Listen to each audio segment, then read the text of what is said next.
तपस्या बसबन खालाई समातेर आफ्नो भएको हतियारले नाक पनि काटिदिनु भयो, चोटो पनि काटिदिनु भयो। राम्री भएर आगे अब गर्न नारायण रिसले छन्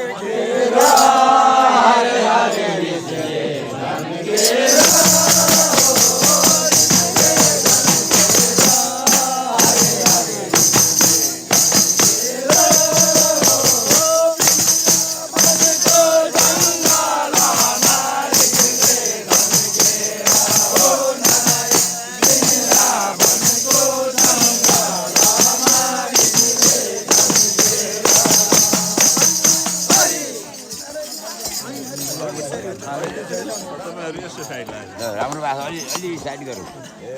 हे राम यस्तो हिसाब किताबले टोपी निकालिदिन्छ।